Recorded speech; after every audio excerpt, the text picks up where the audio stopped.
Your Excellency, Prime Minister Mario Draghi, Your Excellency, Minister Roberto Cingolani, Excellencies, ladies and gentlemen, dear young people. It is my pleasure to join you today at the opening of the Youth4Climate Powering Action global event, co-convened by the Government of Italy and the United Nations Development Programme.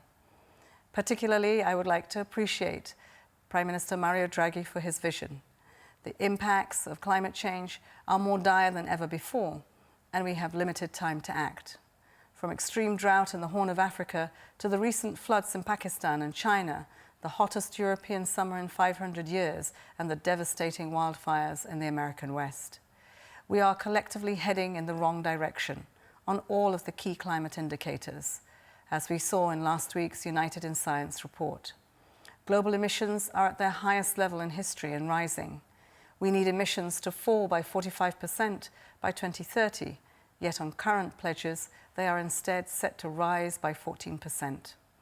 G20 countries account for 80% of global emissions. Their leadership is critical now, and your voices are more crucial than ever in holding them to account. I urge you to push governments to take this crisis seriously at every possible opportunity. Demand that they boost national climate commitments every year until the world's 1.5-degree goal is safe.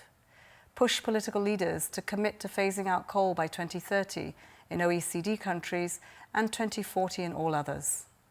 Taxpayers' money spent on fossil fuel subsidies doubled last year to $700 billion. Urge your governments to switch these subsidies to renewables to speed up the transition we urgently need and help drive forward on all the SDGs. No one holds corporations to account as effectively as young people. Demand that businesses and financial institutions commit to net zero and put in place credible plans to get there. I applaud you for not tolerating greenwashing.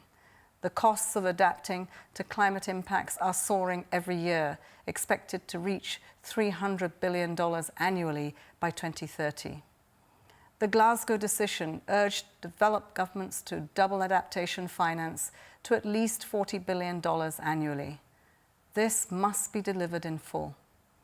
Dear young people, we have to ensure that climate action is rooted in human rights and meaningful engagement with youth. I want to thank you, young people in all your diversity, for keeping hope alive and making an impact, despite facing many complex challenges.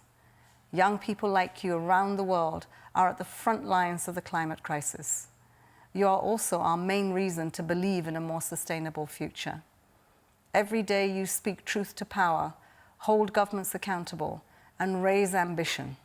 More than ever before, the world needs your ideas and innovative solutions. At the United Nations, we are committed to doing our part to ensure that young people have a seat at the tables where decisions are made and empowered to take the climate actions that are urgently needed. The Sustainable Development Goals and the Paris Agreement remain our North Star, and we will spare no efforts to enable meaningful youth participation in decision-making at all levels. I thank the Government of Italy for their leadership and support, and I look forward to hearing all about your fruitful discussions at this event. Thank you.